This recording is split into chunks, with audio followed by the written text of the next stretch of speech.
যথাযোগ্যভাবে রমজানকে যদি আমরা কাটাতে চাই, এর সঠিক ব্যবহার যদি করতে চাই, যেই প্রস্তুতিগুলো লাগবে 11টি প্রস্তুতি যেগুলো আমাদের রমজানকে সার্থক করতে পারে ইনশাআল্লাহ, তার মধ্যে সর্বপ্রথম যে প্রস্তুতিটি দরকার সেটি হলো রমজান মাস শুরু হওয়ার আগে থেকেই তওবা এবং ইস্তেগফার করতে হবে। কি করতে হবে ভাই?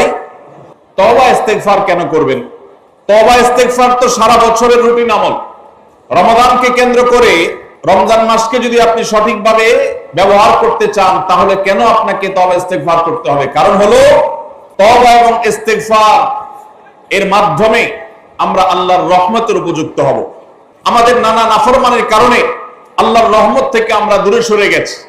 লানত অর্থাৎ রহমত থেকে দূরে সরে যাওয়া, এটার উপযুক্ত হয়ে গেছে অনেকে। এই জন্য ভাইরা, এখন থেকে রমাদানের প্রস্তুতির নিয়তে আল্লাহর কাছে তওবা করা, গুনাহ মাফ চাওয়া, ইস্তেগফার করা, জীবন পরিবর্তন করবার সংকল্প করা, এটা হবে আমাদের রমাদানের প্রথম প্রস্তুতি। চেষ্টা করবো তো ইনশাআল্লাহ। প্রতিদিন যখনই তৌফিক হয় আল্লাহর সাথে একটু কথা বলবেন, আল্লাহ আমার সমস্ত গুনাহগুলো মাফ করে দিন, আমার নাফরমানি মাফ করে দিন, আমাকে আপনি ক্ষমা করে দিন। আমি যদি আপনার রহমতের জন্য কোনো কারণে অনুপযুক্ত হয়ে যাই, আমার কোনো বদবখতির কারণে, আমার কোনো কৃতকর্মের কারণে, তো আপনি সেগুলো মাফ করে দিন। এই যে দোয়া, এই দোয়া আপনাকে রমাদানে আল্লাহর ইবাদত বন্দেগী করার, আল্লাহর কাছে রোনাজারি করার, আল্লাহর কাছে ভালো আমল নিবেদন করার যে তৌফিক, এটার উপযুক্ত করে দিবে ইনশাআল্লাহ।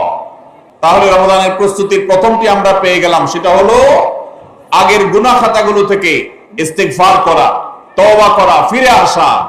এর মধ্য দিয়ে রমাদানে ইবাদতের জন্য নিজেকে প্রস্তুত করব ইনশাআল্লাহ। চেষ্টা করা যাবে না ইনশাআল্লাহ।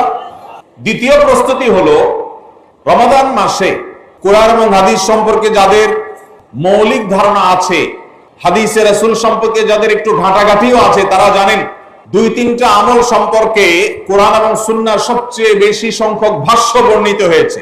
সবচেয়ে বেশি সংখ্যক। এত ফজিলতের, এত তাৎপর্যের, এত মর্যাদার হাদিস আর অন্য আমল সম্পর্কে সাধারণত দেখা যায় না। সেই কয়েকটি আমল যেগুলোর ফজিলত বিপুল পরিমাণ, যেগুলোর ফজিলত সম্পর্কিত হাদিসের সংখ্যা অনেক, সেই রকম আমলগুলোর মধ্য থেকে অন্যতম আমল হলো এই রমাদান কেন্দ্রিক আমল, সিয়াম, রোজা, এগুলোর ফজিলত। তো আমাদের রমাদান কেন্দ্রিক প্রস্তুতি হিসাবে দ্বিতীয়ত যে কাজটি আমরা করতে পারি সেটি হলো এখন থেকেই রমাদান মাসের কি কি ফজিলত আছে, সিয়াম সাধনার কি কি ফজিলত আছে, রমাদানের কি কি আমল আছে, বিশেষ করে ফজিলত এবং মর্যাদার কথাগুলো আলোচনা শুরু করা। এখন থেকে বাসা বাড়িতে গোল হয়ে কোন নির্দিষ্ট বইকে কেন্দ্র করে পাঠ চক্র হতে পারে, গ্রুপ স্টাডি হতে পারে, পর্যালোচনা হতে পারে যে রমাদান মাসের কি কি মাহাত্ম্য আছে, এক একজন এক একটা বললেন। এই আলোচনা পর্যালোচনার মধ্য দিয়ে মনোজগতে রমাদানের জন্য এক ধরনের প্রস্তুতি, এক ধরনের আবহ তৈরি হবে ইনশাআল্লাহ। এজন্য দ্বিতীয় প্রস্তুতি হিসাবে আমরা এই কাজটি ইনশাআল্লাহ করব, সেটা হলো রমজানের ফজিলত, রমজানের মর্যাদা, সিয়ামের ফজিলত, অন্যান্য আমলের উপকারিতা, সেগুলো নিয়ে আমরা বেশি বেশি পর্যালোচনা করব। যত বেশি আপনি আগে থেকে পর্যালোচনা করবেন, রমাদানের প্রতি আপনার তৃষ্ণা, সিয়াম সাধনার প্রতি আপনার ভেতরে আকাঙ্ক্ষা, প্রত্যাশা এবং প্রতীক্ষা, এটা আপনার মধ্যে বাড়তে থাকবে এবং রমাদানের প্রতিটা মিনিটকে কাজে লাগাবার জন্য তাগাদা আপনার ভিতরে অনুভব হবে ইনশাআল্লাহ। তৃতীয় প্রস্তুতি হলো আমাদেরকে প্রতিজ্ঞা করতে হবে এই রমাদানে আমরা নেক আমল করবই করব এবং কোন আমল, কোন ভালো কাজ, কোন সুন্নাহ এটা করার ব্যাপারে কোন প্রকার অলসতা করব না। কারণ ভাইরা আমার, রমজান মাস পেয়েও যদি আল্লাহর কাছে কেউ ক্ষমা না পায়, একটা প্রসিদ্ধ হাদিস আপনারা সবাই কম বেশি শুনেছেন যে নবী সাল্লাল্লাহু আলাইহি ওয়াসাল্লামের কাছে জিবরিল এসে বলেছেন, বাউদা মান আদরাকা রমাদান ফালাম ইউগফার লাহ, যে ব্যক্তি রমজান পেয়েছে অথচ রমজানের এই বিশাল সুবর্ণ সুযোগকে কাজে লাগিয়ে সে তার জীবনের সব গুনাহগুলো মাফ করাইতে পারে নাই, সে আল্লাহর কাছ থেকে মাগফিরাত আদায় করে নিতে পারে নাই, সে জাহান্নাম থেকে মুক্ত এই ঘোষণা সে আদায় করতে পারে নাই, অথচ সে রমজান মাস পেয়েছে, এর চাইতে হতভাগা আর কে হতে পারে? তা সে ধ্বংস হোক, এই বদদুআয় নবী সাল্লাল্লাহু আলাইহি সাল্লাম আমিন বলে সমর্থন জানিয়েছেন, সায় দিয়েছেন। এজন্য ভাইরা, রমজান মাস এসেছে কিন্তু আমল ইবাদত হয় নাই, রমজান মাস এসেছে আবার চলে গেছে কিন্তু আমার গুনাহ আল্লাহর কাছ থেকে মাফ করাতে পেরেছি বলে আমার বুক সাড়া দেয় না। তাহলে এর চেয়ে বড় হতভাগা, এর চেয়ে বড় কপাল পড়ার কেউ হতে পারে না। রমজানের আমল ইবাদত, রমজানের নেক আমল, রমজানের দোয়া, রমজান মাসের চোখের পানি ফেলা, এটা ভাইরা শুধুমাত্র নিজের প্রেরণার জায়গা থেকে শুধুমাত্র সওয়াব আহরণের জন্যই নয়। এটা যদি না করি তাহলে জিবরিলের বদদোয়া, নবীজি সাল্লাল্লাহু আলাইহি সাল্লামের বদদোয়া, আল্লাহর পক্ষ থেকে ধ্বংস হওয়ার পরোয়ানা, এগুলো অনিবার্য হয়ে যাবে। এই কথা চিন্তা করে এখন থেকে রমাদান কেন্দ্রিক প্রস্তুতির অংশ হিসাবে আমাদেরকে প্রতিজ্ঞা করতে হবে, এইবারে রমাদানের প্রতিটা দিন আমি আল্লাহর কাছে চোখের পানি ফেলে একটা নির্দিষ্ট সময় কান্নাকাটি করব, আমার গুনাহ খাতাগুলোকে মাফ করাবো। জাহান্নামীদের তালিকা আমার নাম যদি কোনো কারণে যেয়ে থাকে, আমি এমন ভাবে রোনাজারি করব, এমন ভাবে ইস্তেগফার করব, এমন ভাবে চোখের পানি ফেলবো, একান্তে নীরবে আল্লাহর সাথে কথা বলবো, যেন আমার সমস্ত গুনাহগুলো মাফ হয়, জাহান্নামীদের তালিকা থেকে যেন আমার নাম কেটে যায়। এর জন্য ভাইরা এখন থেকে প্রতিজ্ঞাটা করতে হবে। প্রস্তুতি হলো কাজ হবে রমজানে, কিন্তু প্রতিজ্ঞা হবে এখন থেকে যে আমি কোনোভাবে এইবারের রমজানের সুযোগ আর হাতছাড়া করব না ইনশাআল্লাহ। তাহলে 3 নম্বর হলো যে রমজান কেন্দ্রিক সমস্ত আমলগুলো করব, আল্লাহর কাছে তওবা ইস্তেগফার করে নিজের গুনাহগুলোকে মাফ করায়া ছাড়বো, জাহান্নাম থেকে মুক্তি তথা নাজাত এটা নিজের করে নেব। এই মর্মে প্রতিজ্ঞাটা এখন থেকে যেই কয়দিন রমজান আসতে সময় আছে প্রতিদিন আমাকে নবায়ন করতে হবে। প্রতিজ্ঞা আজকেরটা যেভাবে হবে কালকেরটা আরো স্ট্রং হবে, তারপরের দিন আরো স্ট্রং হবে। প্রতিদিন আমি স্বপ্ন লালন করব কবে রমজান শুরু হবে, আর আমি আল্লাহ রাব্বুল আলামিনের কাছে রমজানের এই সমস্ত ইস্তেগফার, তওবা, আমল এগুলোকে নিবেদন করতে থাকবো। চেষ্টা করা যাবে না ইনশাআল্লাহ। 4 নম্বর যে প্রস্তুতিটা আমাদের নিতে হবে সেটা হলো, যদি আগের রমজানের কোন রোজা কারোর কাজা থাকে, এই রমজান আসার আগে আগে শাবান মাসের মধ্যেই সেই কাজাগুলো আদায় করে ফেলা উচিত। আম্মা জান আয়েশা রাদিয়াল্লাহু তাআলা আনহা বলেছেন, নারী হিসাবে রমজান মাসে যে কয়েকটা রোজা ভাঙতি পড়ে, নবীজি সাল্লাল্লাহু আলাইহি সাল্লাম রমজান পরে পুরো সময়টা তার কাছে থাকার কারণে তিনি সেই রোজাগুলো রাখার সুযোগ সেভাবে পেতেন না। স্বামীর হকের কথা মাথায় রেখে রোজাগুলো রাখতেন না। এবং শাবান মাস আসলে নবীজি সাল্লাল্লাহু আলাইহি সাল্লাম নিজেও বেশি বেশি নফল রোজা রাখতেন। মা আয়েশা রাদিয়াল্লাহু তাআলা আনহা বলেছেন যে তিনিও তার রমজানের বাকি রোজা যেগুলো ছিল ভাঙতি রোজা, সেগুলো তিনি রেখে ফেলতেন। এই হাদিস থেকে বোঝা যায় রমজানের রোজা যদি কারোর কাজা হয়, পুরুষদের অসুস্থতার কারণে হতে পারে, মা বোনদের মাসিকার কারণে হতে পারে, তাহলে সেই রোজা যত দ্রুত সম্ভব আমরা কাজা করে ফেলবো। এবং সেই কাজা করতে যদি কোনো কারণে, যৌক্তিক কারণে বা যে কোনো কারণে যদি বিলম্ব হয়, তাহলে এই বছরের আসন্ন রমজানের প্রস্তুতির অংশ হিসাবে আগের রমজানের কোনো ভাঙতি রোজা থাকলে সেগুলো সব রেখে কাজা করে সম্পূর্ণভাবে এই রোজার জন্য প্রস্তুত হবে। এটা হলো 4 নম্বর প্রস্তুতি। 5 নম্বরের রমজানের প্রস্তুতি হলো, আল্লাহ রাব্বুল আলামিনের কিছু সাধারণ ক্ষমা আছে, কমন ক্ষমা, গণহারে মাফ। আল্লাহ তাআলার এই যে সাধারণ ক্ষমা, গণহারে মাফ, এই গণক্ষমার উপযুক্ততা নষ্ট করে দেয় দুটি জিনিস। তার একটি হলো শিরক, আরেকটি হলো হাসাদ। একটা হলো হিংসা, আরেকটা হলো শিরক। নবী করিম সাল্লাল্লাহু আলাইহি ওয়াসাল্লাম বিভিন্ন হাদিস থেকে আমরা জানি, তিনি বলেছেন আল্লাহ রাব্বুল আলামিন বিশেষ করে লাইলাতুন নিসফি মিন শাবানে যখন মানুষকে গণহারে ক্ষমা করেন, তখন 2 শ্রেণীর মানুষকে আল্লাহ তাআলা মাফ করেন না, ইল্লা লিল মুশরিকিন ওয়া মুশাহিন। তবে যদি মুশরিক আর মুশাহিন থাকে, শত্রুতা করে, হিংসা করে অন্যের প্রতি, এইরকম মানুষ যদি থাকে, তাদেরকে আল্লাহ তাআলা সাধারণ ক্ষমা আওতায় আনেন না। রমজানে আল্লাহ তাআলা প্রতিদিন বহু মানুষকে সাধারণ ক্ষমা করেন। রমজান যখন কাছে আসে, সে দশক আসে, তখন সাধারণ ক্ষমার পরিমাণ বেড়ে যায়। নবী সাল্লাল্লাহু আলাইহি ওয়াসাল্লাম বলেছেন, ওয়ালিল্লাহি উতাকাউ মিনান নার ওয়া যালিকা ফি কুল্লি লাইলা। রমজানের প্রত্যেক রাতে বহু মানুষকে আল্লাহ তাআলা জাহান্নাম থেকে মুক্ত ঘোষণা দিয়ে দেন। অমুক জাহান্নাম থেকে মুক্ত, অমুকের ছেলে অমুক জাহান্নাম থেকে মুক্ত, অমুকের ছেলে অমুক, তার নাম জাহান্নামের তালিকা থেকে কাটা, জান্নাতের তালিকা চলে আসবে। অসংখ্য মানুষকে এভাবে এই সুযোগ আল্লাহ তাআলা দান করেন। যারা শিরকে লিপ্ত, সেটা যেই কোনো ধরনের শিরক হোক, কবরকে যারা সিজদা করে, মাজারকে যারা পুজো করে, জীবিত মৃত মানুষকে যারা সিজদা করে, কবরে যারা প্রার্থনা করে, সেখানে যারা সন্তান চায়, ব্যবসার উন্নতি চায়, যত প্রকার শিরক আছে কবর কেন্দ্রিক এগুলাতে লিপ্ত হয়, অথবা এর বাইরে আরো যত রকমের শিরক গোটা দুনিয়াতে আছে, কোন প্রকার শিরকে যখন মানুষ লিপ্ত হয়, তখন এই ব্যক্তি আল্লাহ তাআলার সাধারণ ক্ষমার উপযুক্ত আর থাকে না। এই জন্য ভাইরা, রমজানের প্রস্তুতির অংশ হিসাবে 5 নম্বরের যে প্রস্তুতি আমরা গ্রহণ করব সেটা হলো, আল্লাহ তাআলা যেহেতু রমজানে অনেককেই সাধারণ ক্ষমা করবে, আমি যেন সেই সাধারণ ক্ষমা প্রাপ্ত সৌভাগ্য মানুষদের তালিকায় ঢুকতে পারি, সেজন্য আমার অন্তর থেকে হিংসাকে ধুয়ে মুছে সাফ করে ফেলতে হবে। কোন মুসলমানের কল্যাণ দেখে আমার কষ্ট হবে না, কারোর ভালো দেখে আমার ভিতরে জ্বালা পড়া হবে না।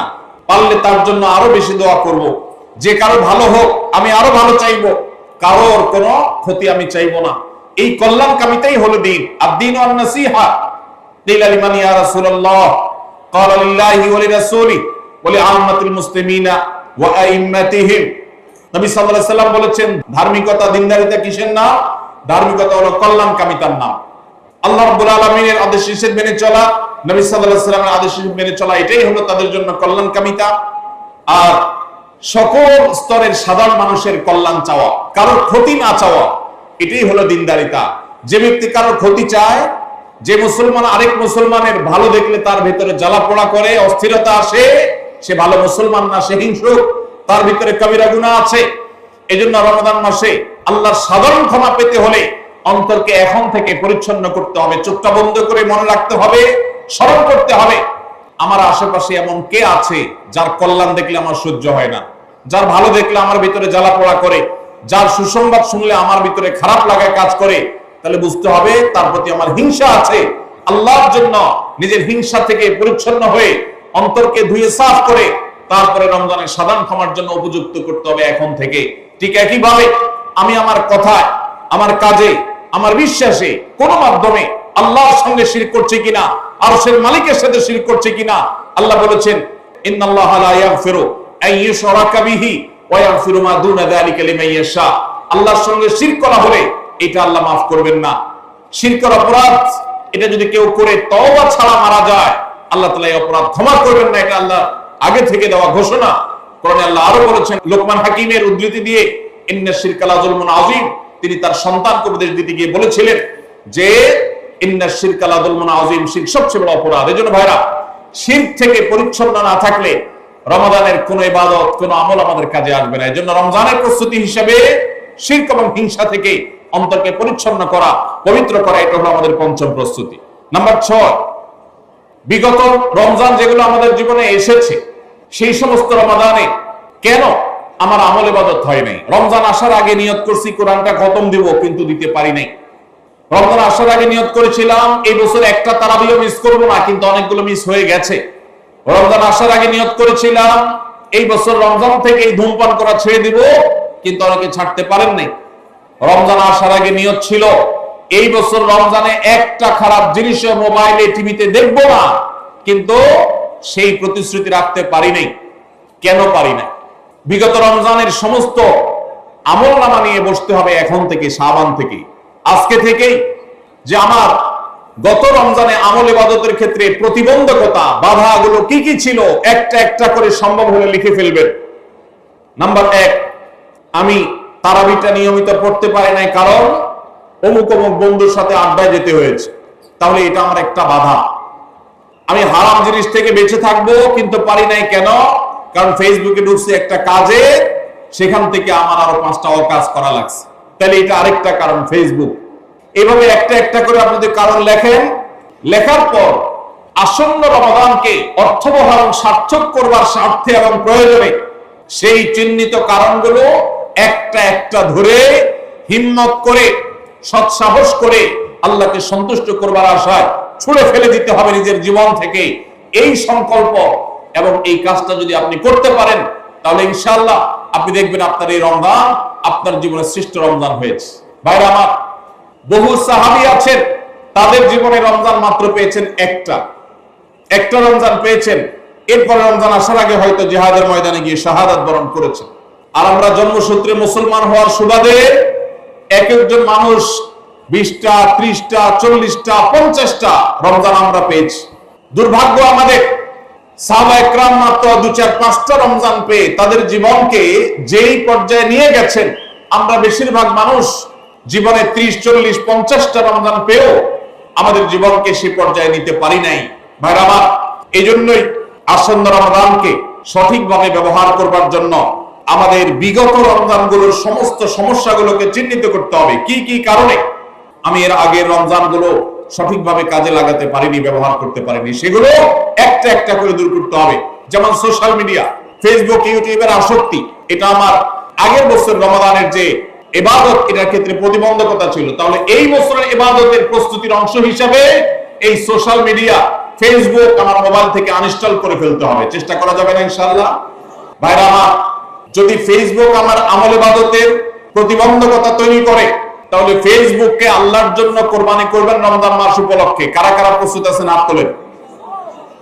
বুঝে শুনে হাত তুলছেন? বুঝে শুনে হাত তুলছেন? আল্লাহ এই হাতগুলোকে সবগুলোকে কবুল আর মঞ্জুর করুন।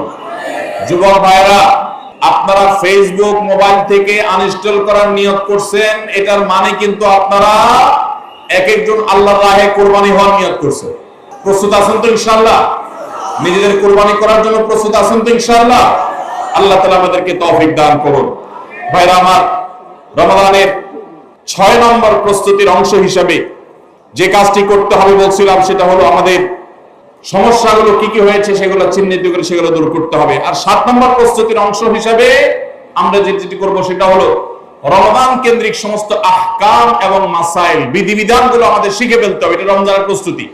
আমাদের দেশে অনেক মসজিদে ইমাম সাহেবরা তালিম করেন রোজা ভঙ্গের কারণ কি, রোজা মাকরুহ হওয়ার কারণ কি, রোজার জন্য ক্ষতিকর বিষয়গুলো কি কি, এগুলো রমজান মাসে বিভিন্ন নামাজের পরে তালিম করেন।